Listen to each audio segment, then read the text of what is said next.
नमस्कार, स्वागत है आपका ईटी नाउ स्वदेश पर। मैं हूं आपके साथ पूजा त्रिपाठी और आप देख रहे हैं आज का बाजार। और इस शो में हम आगे आपको बताएंगे कि आज दिन भर किस तरह का एक्शन दिखा बाजार में, उसका एक क्विक रिकैप आपके सामने रखेंगे। दिन के दौरान अहम खबरें कौन कौन सी आई और साथ ही दिग्गज मार्केट एक्सपर्ट्स का क्या व्यू बन रहा है बाजार पर, ये भी एक करके आपके सामने रखेंगे। तो चलिए शुरुआत करते हैं सबसे पहले मार्केट अपडेट की। और आज हमने देखा कि दिन के निचले स्तरों से शानदार रिकवरी देखने को मिली और लगभग अब 56-57 अंक ही हम दूर रह गए हैं अपने हाई से। लेकिन एक बार देख लेते हैं कि आज दिन भर का मोमेंटम कैसा रहा बाजार में और कौन कौन से स्टॉक्स सेक्टर की वजह से ये तेजी आई है। ये सब बताने के लिए हमारे साथ मानसी जुड़ चुकी हैं। मानसी, बताइए। बिल्कुल। तो एक छोटा सा ब्रीदर कल का लिया बाजार ने, लेकिन आज सुबह उम्मीद नहीं थी कि इतना अच्छा परफॉर्मेंस आएगा। लास्ट आवर ऑफ ट्रेड में अच्छी खासी रिकवरी, कह सकते हैं शानदार रिकवरी। और सबसे बढ़िया बात यह है कि 18,800 के पार हम क्लोज हुए हैं। अब देखिए, आज सुबह हम 18,700 18,720 के आसपास ही झूल रहे थे और तब लग रहा था कि कल ही की तरह आज का सेशन भी सुस्ती सुस्ती में ही कट जाएगा। लेकिन लास्ट आवर ऑफ ट्रेड में अगर आप देखेंगे, हर सेक्टर हर पॉकेट में अच्छा खासा एक्शन देखने को मिला। निचले स्तरों से निफ्टी में करीब 170 अंकों की बढ़ोतरी देखने को मिली। निफ्टी की कॉन्स्टिट्यूएंट्स की अगर बात करें तो 50 में से 35 शेयरों ने परफॉर्म किया। एडवांसेस दिखे, टाटा मोटर्स, एचसीएल टेक्स ने ऑफ द वर्ल्ड ने इस रैली को लीड किया। तो क्लियरली आईटी स्पेस था, ऑटोमोबाइल स्पेस था, ऑटो एंसिलरी थे जो कि बाजार को संभालने का काम कर रहे थे। करीब 3-3.5% की तेजी के साथ टाटा मोटर्स के में ट्रेड्स क्लोज होते हुए दिखे। मिड कैप और स्मॉल कैप अब ये हो गया है ट्रेंड। मिड कैप और स्मॉल कैप में हर दिन हम देखते हैं अच्छा खासा एक्शन, चाहे बाजार की दशा दिशा किसी भी तरफ जा रही हो। निफ्टी बैंक निफ्टी में कमजोरी हो तब भी ब्रॉडर इंडेक्सेस परफॉर्म करते हैं। निफ्टी बैंक निफ्टी में मजबूती हो तब भी हमने देखा मिड कैप स्मॉल कैप में 7th straight session mid cap में अच्छी मजबूती थी। पिरामल एंटरप्राइजेस, श्रीराम फाइनेंस, ये सारे के सारे लीडिंग स्टॉक्स थे मिड कैप कैटेगरी के। स्मॉल कैप इंडेक्स जो है वो 52 हफ्ते के उच्चतम स्तर पर था और उसमें फर्टिलाइजर स्टॉक्स ने योगदान दिया। स्टॉक्स लाइक एम्बर एंटरप्राइजेस, इन स्टॉक्स में भी अच्छा खासा एक्शन देखने को मिला। फर्टिलाइजर सीजनलिटी फैक्टर है जिसके चलते लगातार चल भी रहा है और इसमें फैक्ट के चार्ट्स को बिल्कुल ना भूलें। आज करीब 10% की तेजी इस फर्टिलाइजर स्टॉक ने दिखाई है। सेक्टर स्पेसिफिक बाजार की चाल को अगर समझेंगे, निफ्टी आईटी इंडेक्स में हमने देखा सेकंड स्ट्रेट डे अच्छा खासा मोमेंटम बिल्ड होता हुआ। हैवी वेट्स और साथ ही मिड कैप प्लेयर्स में अच्छी मजबूती थी, लेकिन एचसीएल टेक, एलएनटी टेक्नोलॉजीज की तेजी जो थी वो काबिले तारीफ रही। निफ्टी मेटल इंडेक्स में भी आधे % तक के मूव्स देखने को मिले। करीब Jindal steel, APL, Apollo tube, ये सारे के सारे स्टॉक्स थे जो कि इस रैली को लीड कर रहे थे। रियल्टी इंडेक्स हमने देखा लगातार 3 ट्रेडिंग सेशन से ये इंडेक्स जो है वो चल नहीं पा रहा। निफ्टी रियल्टी इंडेक्स को एक बार स्क्रीन पर दिखाएंगे। इस वक्त करीब आधे % तक की तेजी के साथ रियल्टी इंडेक्स में भी मूव देखने को मिले। और इस इंडेक्स में अगर आप देखेंगे, stock specific, Prestige, Macrotech developers, mid cap और स्मॉल कैप में कई सारे स्टॉक्स थे जिस पर नजर होनी चाहिए। लेकिन इंडेक्स वाइज अगर देखेंगे, आईटी और मेटल में रियल्टी के मुकाबले ज्यादा एक्शन देखने को मिला। ऑटो एंसिलरी की चाल अच्छी रही। Balkrishna industries, Tata motors to name a few अच्छा खासा एक्शन दिखा रहे थे। और पीएसयू बैंक इंडेक्स में निजी क्षेत्र में कंसर्न जरूर थे, लेकिन PSU bank third straight session, central bank, UCO bank इस रैली को लीड किया और डिफेंसिव्स के तौर पर और अन्यथा भी कह सकते हैं कि फार्मा, हेल्थ केयर और डायग्नोस्टिक अब चलना शुरू हो चुके हैं।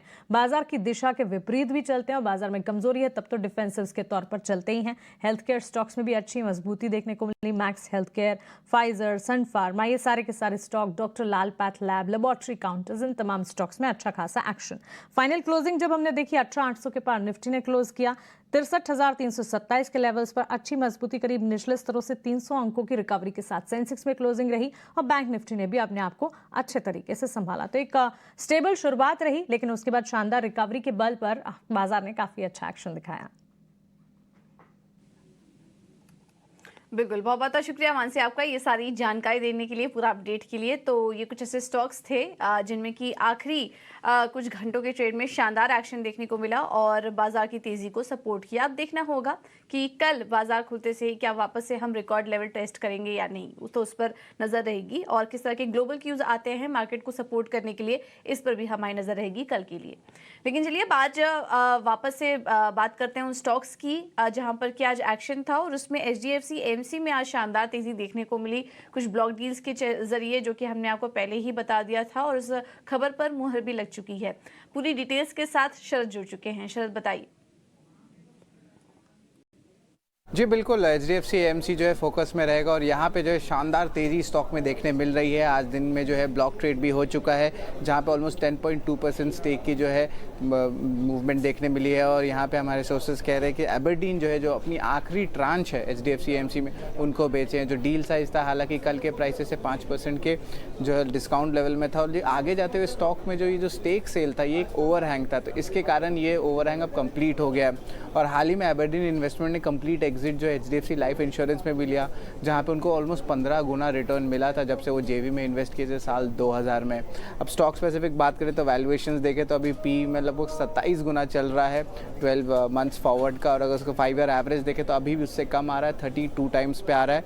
लेकिन आगे जाते हुए क्या अहम ट्रिगर है एचडीएफसी एएमसी के लिए, ये ज़्यादा इंपॉर्टेंट होगा बताने के लिए। और आगे जाते हुए जो है जो टोटल एक्सपेंस रेशियो का इम्पैक्ट आएगा वो जो है पास ऑन कर सकते हैं अपने एजेंट्स को, तो इसके लिए एक पॉजिटिव ट्रिगर रहने वाला। और जो एचडीएफसी और एचडीएफसी बैंक की जो मर्जर होने वाली है उसके कारण दो अहम चीज़ होंगे।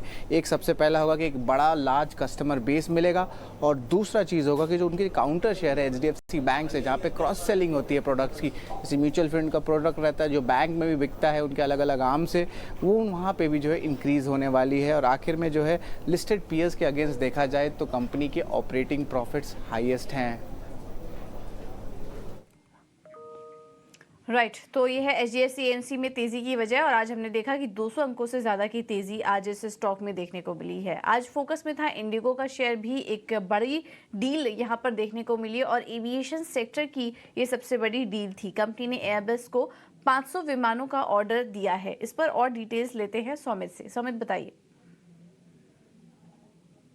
तो करीब 500 एयरक्राफ्ट का ऑर्डर दिया था इंडिगो ने एयरबस को, और ये सबसे लार्जेस्ट ऑर्डर, सिंगल परचेस का ऑर्डर है ग्लोबल एविएशन इंडस्ट्री में। बट इसके डिलीवरी को फिर भी टाइम है 2030 से 2035 के बीच में 500 एयरक्राफ्ट की डिलीवरी की ऑर्डर एक्सपेक्टेड है। अब इसमें A320 भी होगी जो शॉर्ट हॉल रूट्स के लिए यूज़ किया जाता है, और A321 भी होगी जो लंबे रूट्स के लिए भी, लंबे ट्रैवल वाले रूट्स के लिए भी यूज़ किए जाते हैं। अब इसकी पोटेंशियल प्राइस अगर हम देखें तो करीब $50 बिलियन है, ये एमआरपी है। बट चूंकि इतना बड़ा प्लेन का ऑर्डर है, इस पर डिस्काउंट्स भी लगेंगे, और करीब जो एक्चुअल प्राइस कंपनी को पड़ सकता है वो करीब $25 बिलियन की एक्सपेक्टेड है। अब इस बड़े प्लेन के ऑर्डर के बाद अगर आप देखेंगे तो इंडिगो का जो आउटस्टैंडिंग प्लेन ऑर्डर है वो करीब 977 के आसपास हो जाता है, और इसके बाद का जो नंबर है वो लगभग आधा है, और वो है एयर इंडिया का 470 एयरक्राफ्ट का, जो कि अभी हाल ही में उन्होंने दिया था बोइंग और एयरबस को दोनों को मिला के। और इंडिगो का अगर आप देखेंगे तो 977 एंटायरली एयरबस के पास ही है। उसके बाद आ जाता है स्पाइसजेट जिसका 129 एयरक्राफ्ट का ऑर्डर है।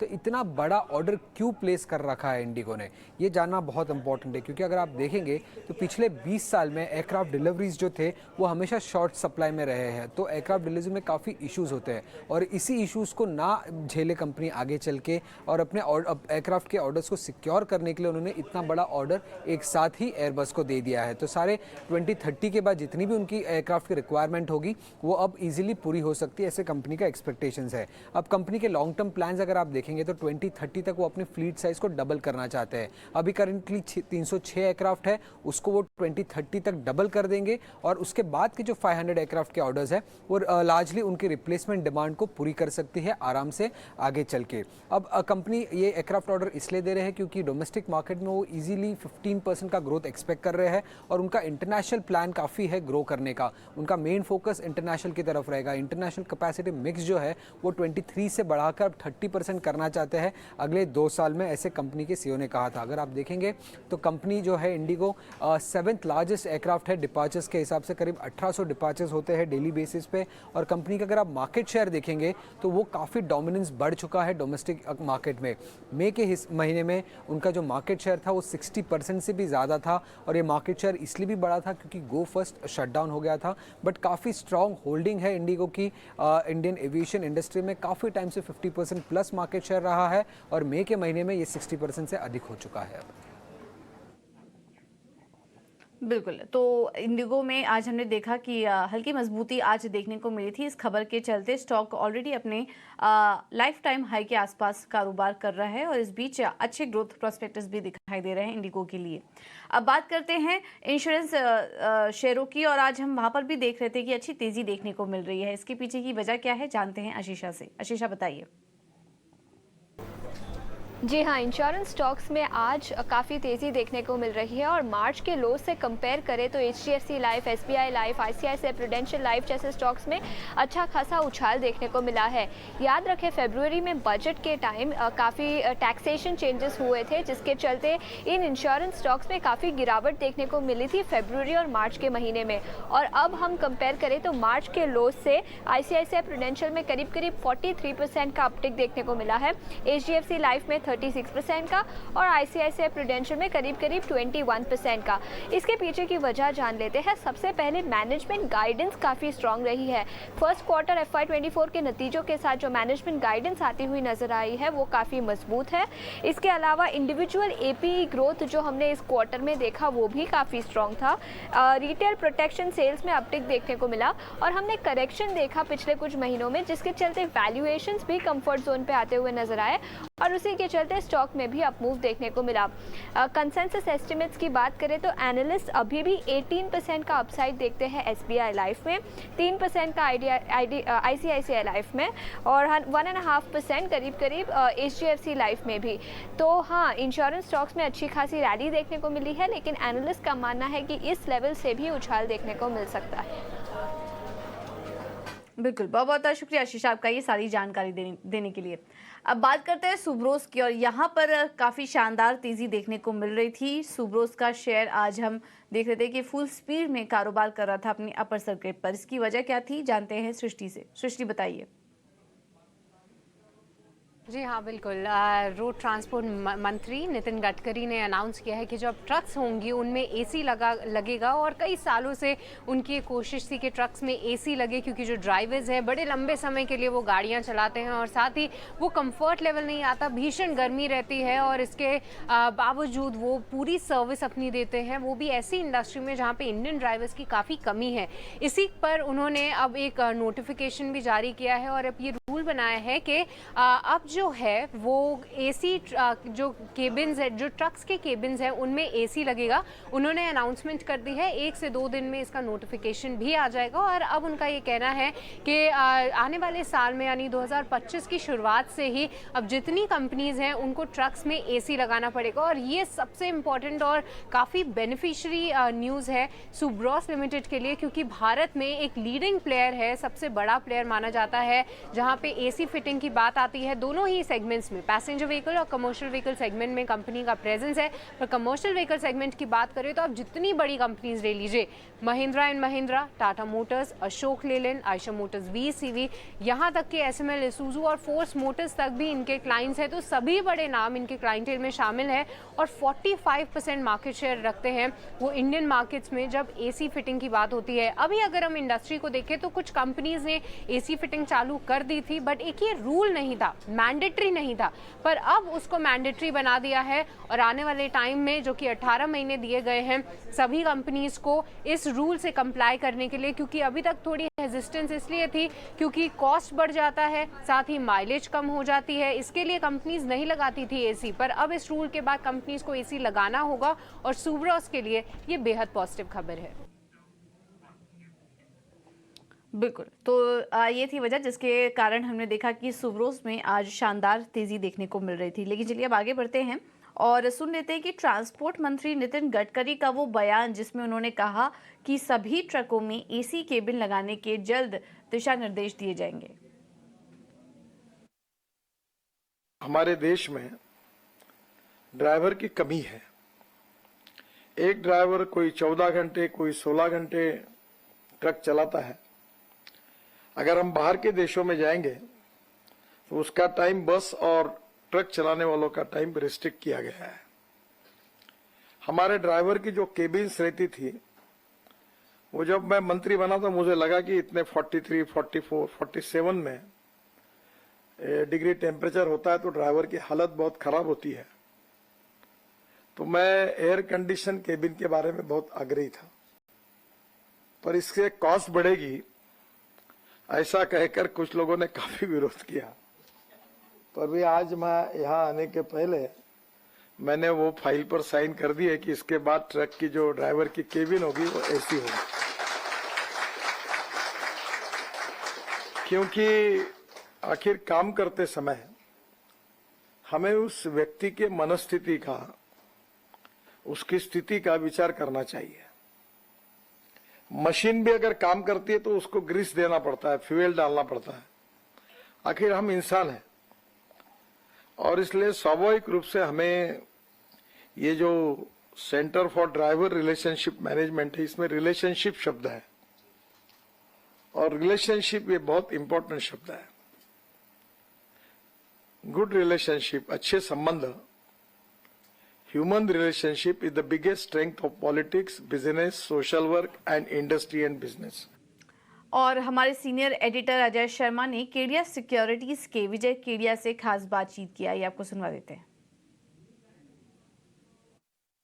आपने तो हमारी जर्नी, ईटीनाउ की जर्नी पूरे 1.5 दशक से देखी है। आपने इंडियन इकोनॉमी की जर्नी करीब 3 दशक से देखी है, जब से आप एक इन्वेस्टर रहे हैं। कुछ अपने ऑब्जर्वेशंस बताएं आपकी, कैसे, जैसे मैं निकुंज से हम बात कर रहे थे कि निफ्टी जो है 3900 का था जब ईटीनाउ लॉन्च हुआ था, आज 19,000 पे बैठा हुआ है। तो ये लंबी अवधि का एसोसिएशन हमारा और आपका ऑब्जर्वेशन बाजार का और इकोनॉमी का, कुछ बताएं। भाई ऑब्जर्वेशन तो देखो ऐसा ही है ना कि सबसे पहले तो बहुत बहुत बधाई यार आपकी सालगिरह के ऊपर में, और ईश्वर करे कि आप लोग इसी दिन दूनी रात चौगुनी प्रगति आप लोग करो और बढ़ते रहो इसी तरह। और दूसरा मार्केट का जर्नी का सवाल है कि वो देखो एक्चुअली क्या है ना, वो जैसे वो वॉरेन बफेट बोलते हैं ना कि हाँ भाई मैंने अमेरिका में पैदा हुआ, ये सबसे पहला मेरा जो गुण है या समझो जो ब्लेसिंग है ईश्वर की, वो ये है कि भाई मैं यूएस में पैदा हुआ। तो वही ब्लेसिंग अपने लोग के जैसे छोटे आदमी, हम लोग के लिए भी वही ब्लेसिंग है छोटे आदमियों के लिए। भाई हम पैदा हुए, हमारी इंडिया में पैदा हुए, हमने वो ग्रोथ देखी। आप सोचो अगर उसी समय अगर सपोज कोई आदमी 1980 या 90 में अगर जापान में पैदा हो जाता तो वो स्टॉक मार्केट की ग्रोथ देख नहीं पाता। तो ये आपके कर्म है, ये समझिए, या जो भी है। तो और सही राइट टाइम पे सही चीजें होती है, उसी की वैल्यू होती है। आप भी मार्केट के अंदर में आए, 14 साल आपने गुजारे और आपने भी एक अच्छे समय पे आपने लोगों ने एंट्री की। तो इस बोलकर वो दोनों प्रगति साथ साथ हुई, देश की भी प्रगति हुई और चैनल की भी प्रगति हुई, इन्वेस्टर की भी प्रगति हुई। और जहां तक बिल्कुल, तो इस बुलेटिन में फिलहाल इतना ही, लेकिन आप बने रहिए ईटीनाउ स्वदेश के साथ। खबरों का सिलसिला आगे भी जारी रहेगा। नमस्कार।